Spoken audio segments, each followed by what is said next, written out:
So in urban environments, I sometimes would run obviously body armor because I'm going to be in close quarters battles. My LBV 88 sits perfectly on my personal body armor, the setup that I have, which is a IBA OTV or Interceptor body armor outer tactical vest. And I have this IBA OTV. It has the collar and yoke, which is just for neck protection in case of fragmentation. And then I also have the groin protector on, and I just used 550 cord to tie on a junky dump pouch that I have, and I just put that on there, obviously for quicker reloads. I'm going to be in a CQB environment, so reloading is very important. I still carry the same amount of mags, like the LBV 88, the setup and everything is the exact same, but the only difference is I don't actually buckle this Alice belt now, and the reason for that is I just can't, I just don't want to have to deal with adjusting it over and over again, so I can't actually buckle it. It's not really necessary anyways. The only drawback to that is my butt pack is now really floppy, but for the most part that really doesn't matter.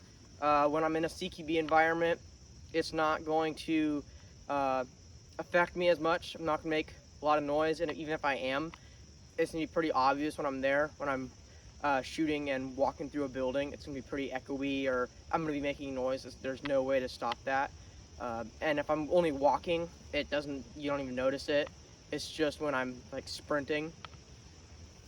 But everything, just because I don't buckle that Alice belt, sits slightly to the side now, instead of being like way up front like I normally have it.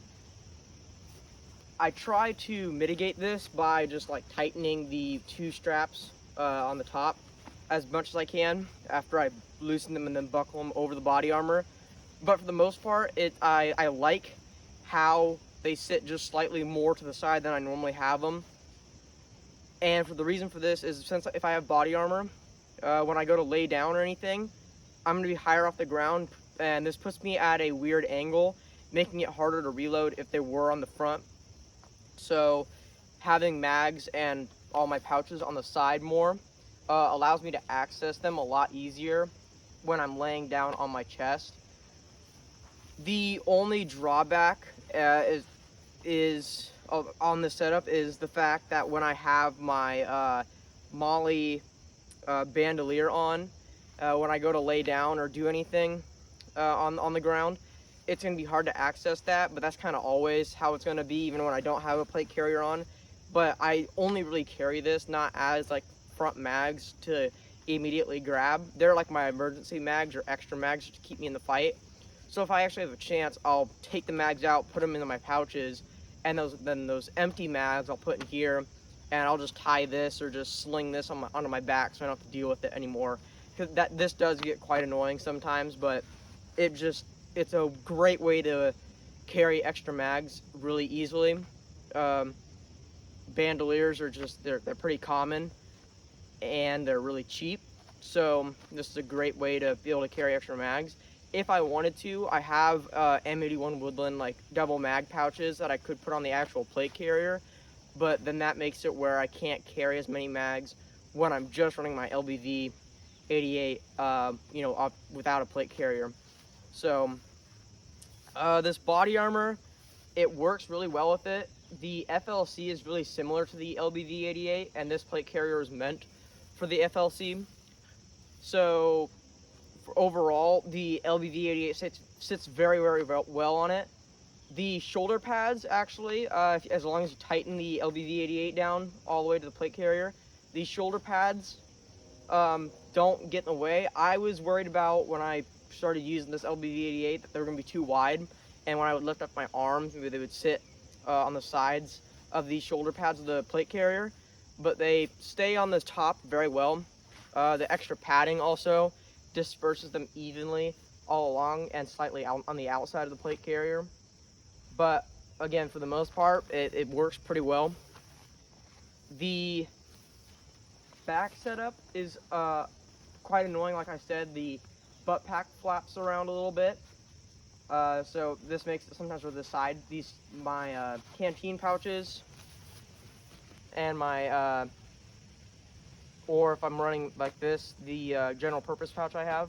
But yeah, these pouches tend to flop as well when the butt pack flops around. But like I said, I'm not going to be moving nearly as fast as I would when I'm just running my LBV 88.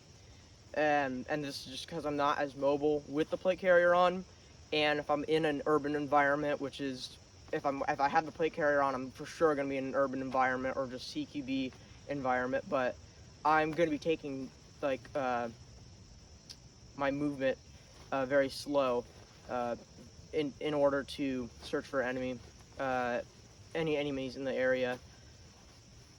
But for the most part, it's just really just like a personal protective system, you know, like as a civilian.